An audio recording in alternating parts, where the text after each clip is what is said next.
What are you doing here? The way you speak, one might have presumed you were displeased to be in one's presence. Take note, Paimon. You could learn a thing or two about how to respect your elders. Ugh, starting on the elder stuff already, huh? Shouldn't you be back in your cave tinkering away at some kite-related thingamabob or something? What brings you out here? And what's with that huge box next to you? Ah! Paimon gets it. You're here to do some shopping, aren't you? And what of it? The Qixing's decision to integrate Fontanian technology into said kite-flying competition is of no consequence to oneself. Did you expect one to willfully compete against the whimsical trends of worldly sentiment, or perhaps even fall to petty sulking over such?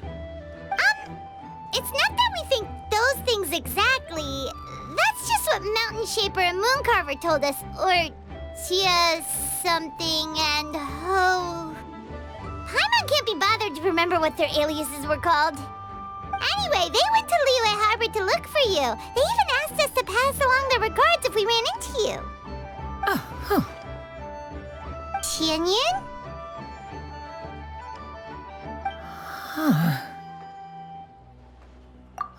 It appears time has quite flown since one's arrival in Liyue Harbor.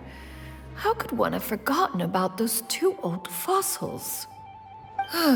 One shall have to bring them back some divine herbs to atone for this slight. Nay, given that one has ventured all this way to Yilong Wharf, tea would be more advisable. A great thought has illuminated one's mind once again. One is reminded that certain purchases have yet to be made. Perhaps you two could wait here whilst one performs this task. It'll be but a moment. Huh? Wait, here? You're really just gonna ditch us here to watch your stuff? Oh, that woman really just does whatever she wants. Hey, not you too, Traveler! Oh, all this Paimon ditching is super not appreciated. Just come back soon, okay? Paimon doesn't want anyone to try and steal his stuff. Welcome. Please have a look around. We only sell teas of the finest quality, sourced directly from Chaoying Village. Might I recommend the Songlo variety? It's one of our specialties. Now, that sounds promising. One will bring some back for those old fossils, and all will be well. 2 boxes will do. Wonderful. By the way, we're actually running a special Lantern Rite promotion. Buy 3 boxes, get 10% off. 4 boxes will net you 20% off. 20% off 4 boxes. This merchant strikes a fair bargain. One might as well give some to Morax and Ping, too. Then 4 shall suffice. I see. Are you intending to give these as gifts? If so, perhaps I can interest you in these exquisite gift sets. Buy 10, get half off. Look at the magnificent design, and the red ribbon gives quite the festive flair, don't you think? Such a gift would be sure to impress any lucky friend or family member. 10 boxes. Seems rather excessive. But if one factors in the Conqueror of Demons and one's disciples... 10, a nice round number, don't you think? Of course you do. I'll even shave a little extra off the price for you. That is agreeable. One will, I will have these boxed up then. Of course, right away. I see you have quite the eye for fine items, mademoiselle. Perhaps some of my wares might also be of interest to you. I'm a toy merchant from Fontaine. You'll get nothing but the finest and most intricate clockwork toys Mora can buy here. Each one sure to be a source of endless amusement.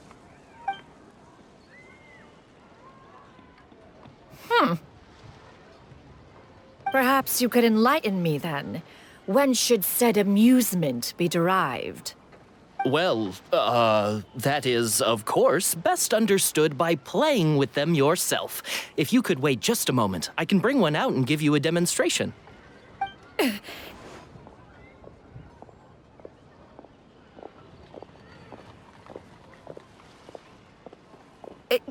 There is no need for that.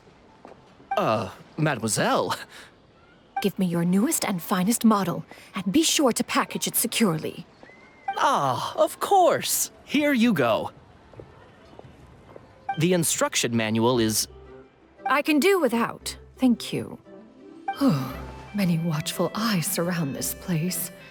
If one were to be spotted purchasing a mechanical toy such as this, a child's plaything no less, it would only invite scandal. There is no harm in bringing it back to study in secret.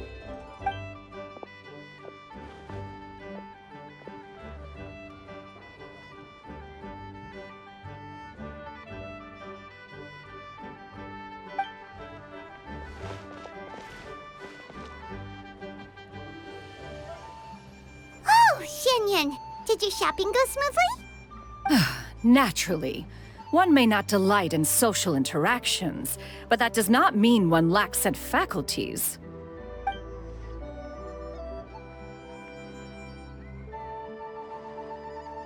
And you two? Are you not here to purchase things? We just haven't had time yet. It doesn't look like there are any kite stalls around Elong Wharf, but it does look like there are lots of goods from Fontaine. You are also planning to participate in the kite flying competition, then? One means to say, you along with all the other youths. One has been entreated to share one's kite-making expertise, and indeed, there was little one could do about such persistent supplication. One moment energetic and earnest, and dejected the next. One had no choice but to acquiesce to these requests, and thus, one will be organizing a kite-making workshop to provide personal instruction in this art form. Oh, who will be participating then?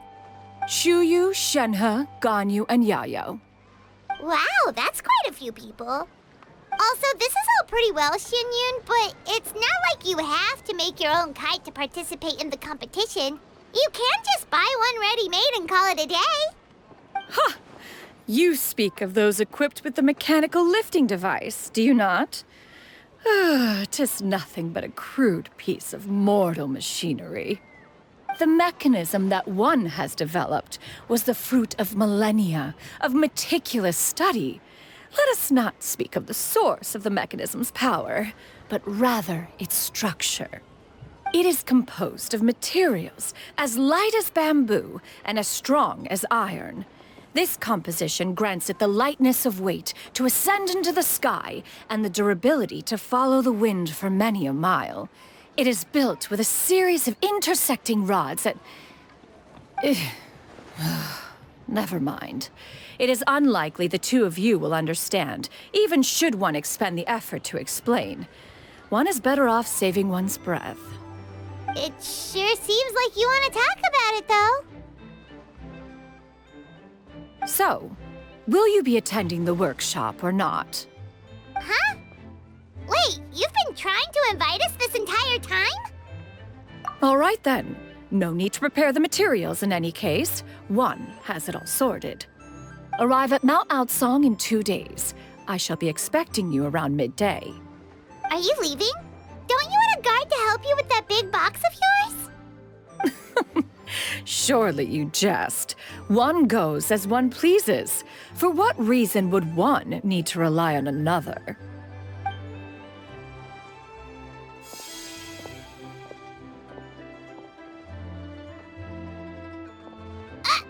It can float? What kind of invention is that? One calls it the floating toting device. Huh. She seems pretty proud of that one. Look at her walk down the street. She seems so confident, but everyone around her is looking at her all funny. Paimon wonders... never mind. But anyway, that box of hers seems to be full of those mechanical lifty thingamabobs.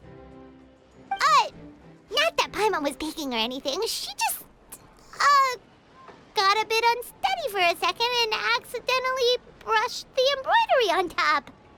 And wouldn't you know it, all the stuff inside almost came bursting out. Paimon even went out of her way to keep it all together. All Paimon say is that Xianyun sure does try hard to save face. What did she call it again? A crude piece of mortal machinery? Paimon bet she just can't wait to take it apart and see how it's made. Totally. We should probably act like we didn't see anything, though. You know, in consideration of her feelings and all. After all, that is the propriety with which one should comport oneself. When it comes to an elder, right?